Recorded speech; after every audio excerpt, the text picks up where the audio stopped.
हर हर महादेव। नमस्कार। मेरे YouTube channel श्रद्धा में आप सभी लोगों का हार्दिक स्वागत है।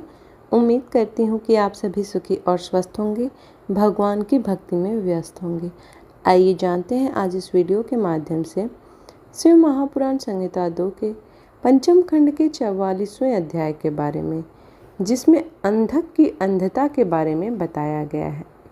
सनत कुमार जी बोले, हे व्यास जी, एक बार हिरण्याक्ष के पुत्र अंधक से उसके भाइयों ने मजाक उड़ाते हुए कहा, अंधक, तुम तो अंधे और कुरूप हो, भला तुम राज्य का क्या करोगे? दैत्यराज हिरण्याक्ष तो मूर्ख थे, जो भगवान शिव की इतनी कठोर तपस्या कर उन्हें प्रसन्न करके भी तुम जैसा कुरूप, नेत्रहीन और बेडौल पुत्र वरदान में प्राप्त किया। कभी दूसरे से प्राप्त पुत्र का भी पिता की संपत्ति पर अधिकार होता है भला? इसलिए राज्य के स्वामी हम ही हैं, तो हमारे सेवक हो। तुम अपने भाइयों के इस प्रकार के कटु वचनों को सुनकर अंधक निराश और उदास हो गया। रात के समय जब सब सो रहे थे तो वह अपने राजमहल को छोड़कर निर्जन, सुनसान और भयानक डरावने वन चला गया। वहाँ उस सुनसान वन में जाकर उसने तपस्या आरंभ कर दी। वह 10,000 वर्षों तक घोर तपस्या करता रहा, परंतु जब कोई परिणाम नहीं निकला तो उसने अपने शरीर को अग्नि में जलाकर होम करना चाहा। ठीक उसी समय स्वयं ब्रह्मा जी वहाँ प्रकट हो गए। ब्रह्मा जी बोले, पुत्र अंधक, मांगो, क्या मांगना चाहते हो? मैं तुम्हारी तपस्या से बहुत प्रसन्न हूँ। तुम अपनी इच्छित वर मांग सकते हो। मैं तुम्हारी मनोकामना अवश्य ही पूरी करूँगा। यह सुनकर अंधक बहुत प्रसन्न हुआ। उसने हाथ जोड़कर ब्रह्मा जी की स्तुति की और बोला, हे कृपा निधान ब्रह्मा जी, यदि आप मुझ पर प्रसन्न होकर मुझे कोई वरदान देना चाहते हैं तो आप कुछ ऐसा करें कि मेरे निष्ठुर भाइयों ने जो मुझसे मेरा राज्य छीन लिया है वे सब मेरे अधीन हो जाएं, मेरे नेत्र ठीक हो जाएं, अर्थात मुझे दिव्य दृष्टि की प्राप्ति हो तथा मुझे कोई भी न मार सके। वह देवता, गंधर्व, यक्ष, किन्नर, मनुष्य, नारायण अथवा स्वयं भगवान शिव ही क्यों न हो। अंधक के इन वचनों को सुनकर ब्रह्मा जी बोले, हे अंधक, तुम्हारे द्वारा कही हुई दोनों बातों को मैं स्वीकार करता हूँ, परंतु इस संसार में कोई भी अजर अमर नहीं हुआ है। सभी को एक न एक दिन काल का ग्रास बनना पड़ता है। मैं सिर्फ तुम्हारी इतनी मदद कर सकता हूँ कि जिस प्रकार की और जिसके हाथ से तुम चाहो अपनी मृत्यु प्राप्त कर सकते हो। तब ब्रह्मा जी के वचन सुनकर अंधक कुछ देर के लिए सोच में डूब गया। फिर बोला, हे प्रभु, तीनों कालों की उत्तम, मध्यम और नीच नारियों में से जो भी नारी सबकी जननी हो, सब में रत्न हो, जो सब मनुष्यों के लिए दुर्लभ तथा शरीर व मन के लिए अगम्य हो, उसको अपने सामने पाकर जब मेरे अंदर काम भावना उत्पन्न हो, उसी समय मेरा नाश हो जाए।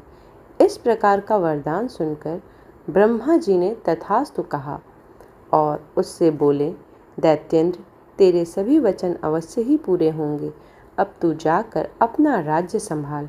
ब्रह्मा जी के वचन सुनकर अंधक बोला, हे भगवान, अब मेरा शरीर इस लायक नहीं रहा कि मैं युद्ध कर सकूं। अब तो मेरे शरीर में सिर्फ नसें और हड्डियां ही बची हैं। अब मैं कैसे युद्ध कर पाऊंगा और अपनी शत्रु सेना को परास्त कैसे कर पाऊंगा? इस प्रकार के वचनों को सुनकर ब्रह्मा जी मुस्कुराए और उन्होंने अंधक के शरीर का स्पर्श किया। उनके स्पर्श करते ही अंधक का शरीर भरा पूरा हो गया। अब वह परम शक्तिशाली योद्धा जान पड़ता था, जिसके सामने अच्छे से अच्छा वीर भी न टिक पाए। इस प्रकार अंधक को मनोवांछित वर देकर ब्रह्मा जी वहाँ से अंतर्ध्यान हो गए। तत्पश्चात अंधक भी प्रसन्नतापूर्वक अपने घर की ओर चल दिया। जब अंधक ने अपने राज्य में प्रवेश किया तो यह जानकर कि अंधक को ब्रह्मा जी से वरदान प्राप्त हुआ है, सारे दानव उसके वश में होकर उसके दास बनकर रहने लगे।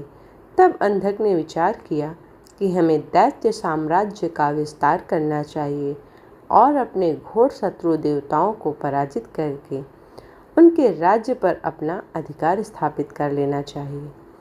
यह सोचकर दैत्यराज अंधक ने अपनी विशाल दैत्य सेना के साथ स्वर्गलोक पर आक्रमण कर दिया और स्वर्ग पर अपना आधिपत्य जमाकर देवराज इंद्र को अपना बंधक बना लिया।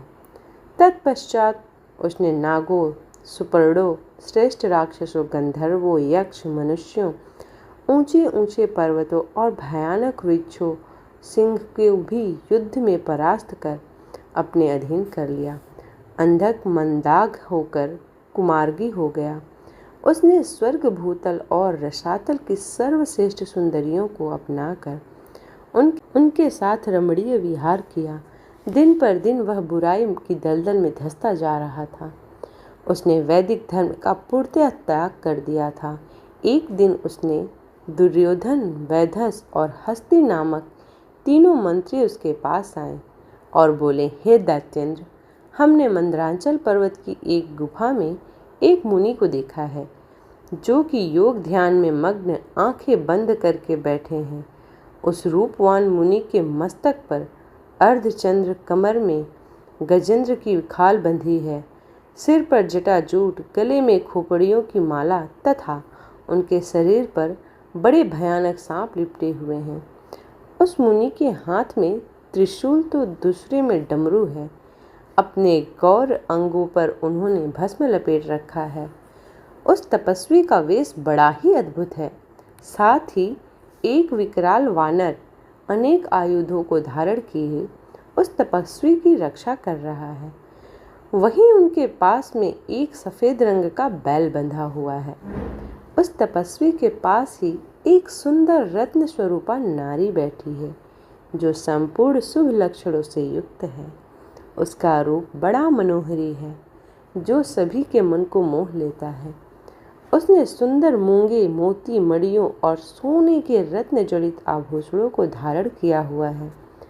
वह इतनी रूपवती है कि जो उसे एक बार देख लेता है उसकी आंखों का होना सफल हो जाता है। उस परम सुंदरी को एक बार देख लेने के बाद संसार के अन्य किसी स्त्री को देखने की आवश्यकता ही नहीं पड़ेगी।